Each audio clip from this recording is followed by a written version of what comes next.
こ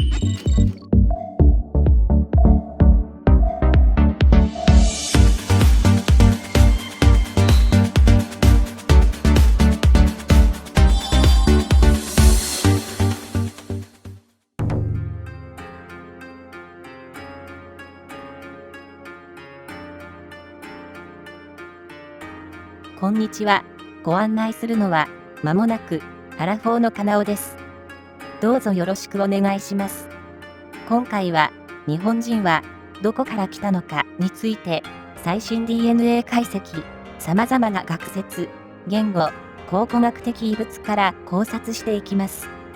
10分ちょっとのお時間になりますが、お付き合いいただけると、光栄です。日本人のルーツ。これは、まだ完全には解明されていない謎です。最近では遺伝子解析が進んでおり、母系のミトコンドリア遺伝子、父系の Y 染色体の解析が進んできたことにより、いくつかの説が登場しています。遺伝子の中に、日本人特有の特異遺伝子がいくつか発見されており、その特異遺伝子を追うことにより仮説が誕生してきているのです。最新科学である遺伝子を中心に進めていきます。遺伝子には、母から子に受け継がれる母系遺伝子と、父から息子に受け継がれる父系遺伝子があります。今回は双方から考察していきます。母系のミトコンドリア遺伝子で、日本人に特徴的と言われているのが、ハプログループ M7A、ハプログループ N9B、父系の Y 染色体では、ハプログループ D1A2A と、ハプログループ C1A1 です。ミトコンドリア遺伝子は母親から子供に遺伝します。そのため、ミトコンドリア遺伝子を調べることで母親の系統がわかります。また、Y 染色体は男性しか持たない染色体です。つまりは、父親から息子にしか遺伝しない男性のみが持つ染色体です。これを調べれば、父系の系統がわかります。まず母系ですが、M7A はシベリア南部から極東付近で M7 系に分岐し、その後25000年前あたりに M7A に分岐した後に日本列島に到達したとされていますが、ルートに関しては東南アジアからとする説やシベリア南部、または極東とするものもあり、意見は分かれています。ですが、分布状況から南方からという説が有力です。沖縄が一番多く、北に行くほど少なくなります。日本人の 7.6% がこの遺伝子を持つと言われており、地域別では沖縄 23%、本州 7% のほか、北海道アイヌ 16% となっています。N9B は分布はわずか 2% 程度ですが、やはり日本にしか存在しない遺伝子です。こちらは分布状況から推定すると、M7A とは逆に北から南へ広がったのではないかと推定されます。父系に関しては、ハプログループ D1A2A Y 染色体、ハプログループ C1A1 Y 染色体が日本にしかない遺伝子とされており、ハプログループ D1A2A Y 染色体は日本で誕生したと推定されており、誕生してから 3.8 万年程度と推定されています。地域により差がありますが、平均すると、日本人の3分の1は、このハプログループ D1A2A 遺伝子を持っています。地域差に関しては、沖縄、奄美では、過半数を超える人が、この遺伝子を持っており、アイヌでは8割を超えます。本州では、出雲と伯耆、今の鳥取県西部からなる、雲白地方で、分布が高くなっており、これは、まだ、はっきりとした理由はわかりません。しかし、遺伝子外の情報と関連付けながら、ある程度の推測は出始めています。雲白地方は、古代において出雲文化圏だったとされています。雲白方言と言われる東北弁に似た発音の方言があり、中国地方においても、周囲の方言とは隔絶された方言です。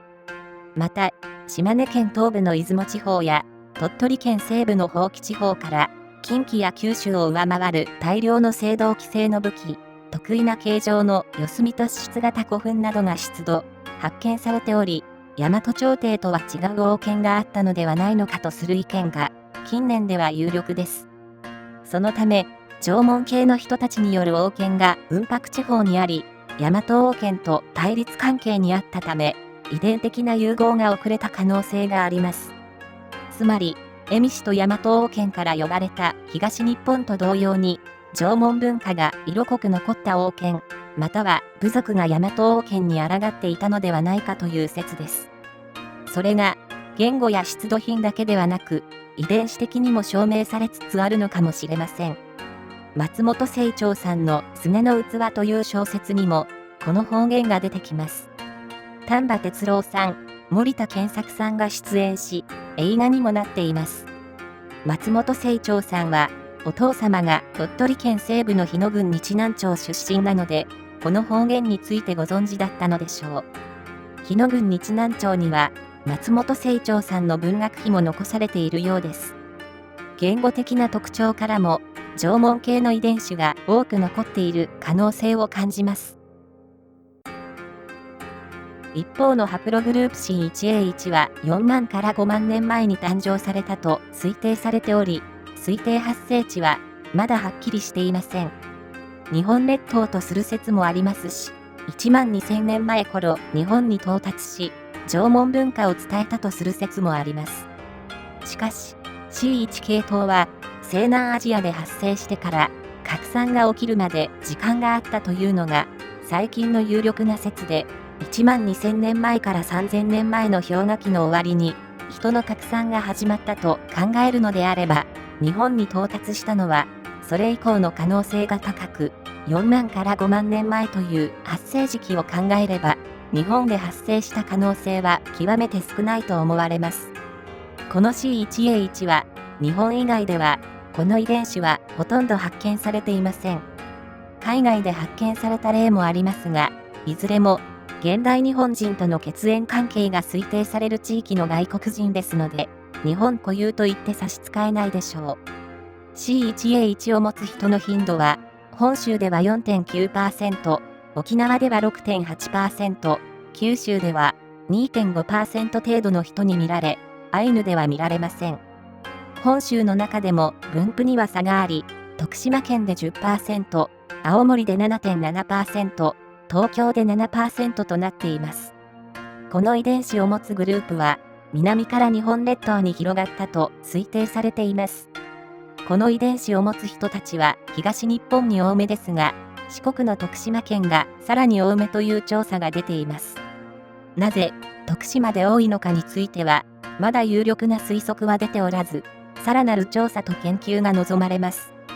この C1A1 を持つ人々は、今のインドネシア付近にあったスンダランドを経由し、海洋ルートで日本列島に到達した海洋民族と言われる人たちの系統と考えられており、彼らの合流、混血により、日本固有の人々である縄文人と縄文文化が完成したのではないでしょうか。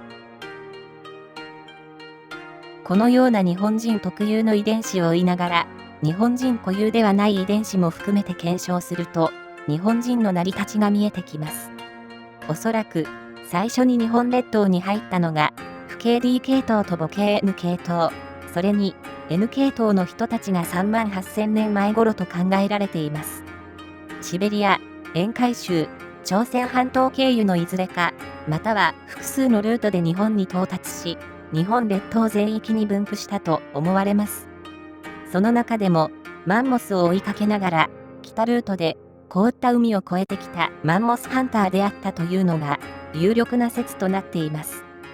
これは発掘された石器などの考古学的遺物を追いかけていくことで検証できる説です。このマンモスを追った人々こそが最古の人類に近い最初の黄色人種である日本人の祖先です。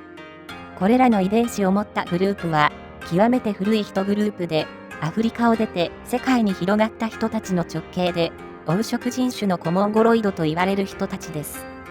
コモンゴロイドは、現代では、チベット高原と極寒のシベリアのごく一部と、海を越えた日本にしか残っていない、極めて古い種類です。優しすぎたのか、大陸の肥沃な土地では生き残れなかったようです。その後、1万2000年前頃、父系 C 系統の人たちが、東南アジアから海上ルートで到達し、D 系統の人たちと混血し、全域に広がります。これが1万2000年前あたりから始まった縄文文化につながったという意見もあります。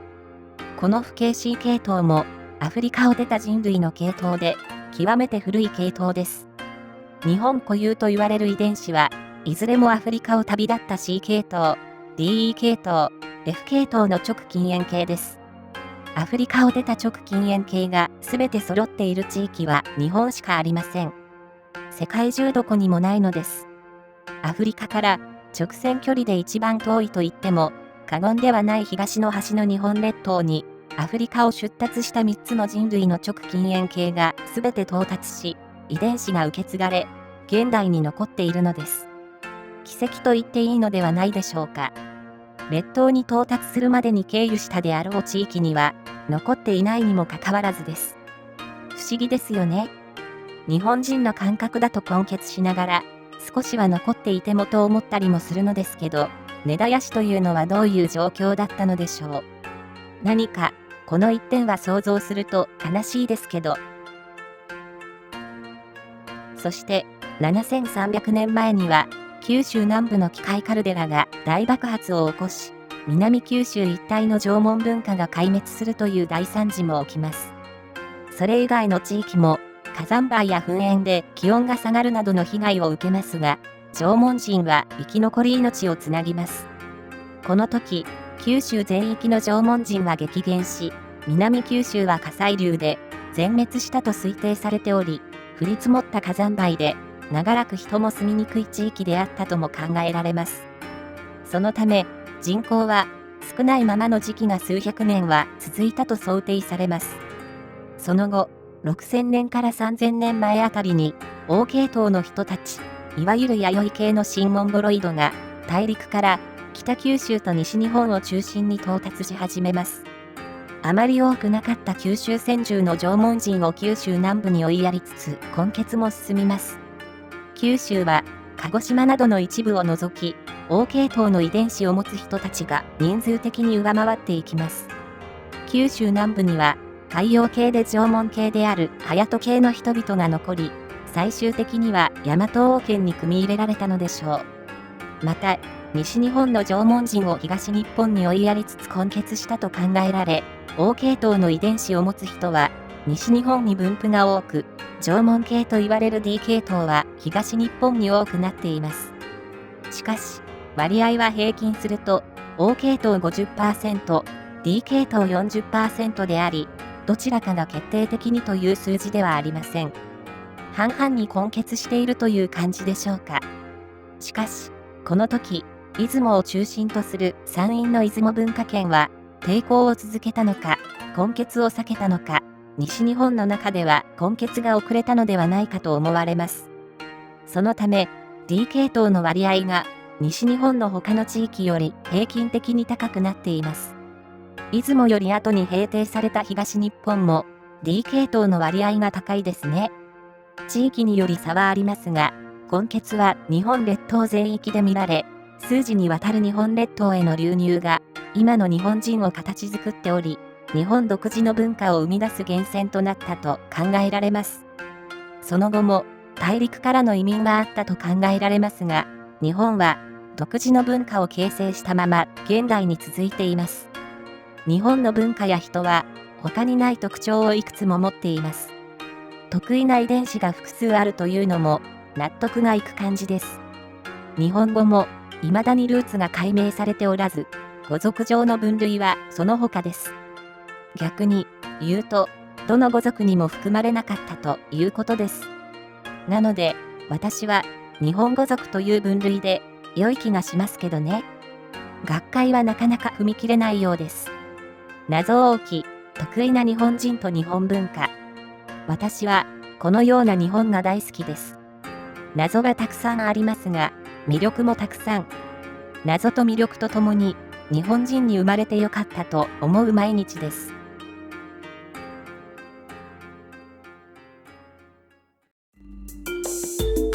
今回の動画はいかがでしたでしょうか。もしよろしければ、チャンネル登録といいねをお願いいたします。今後も皆様の持つ謎や不思議を考察していきたいと思います。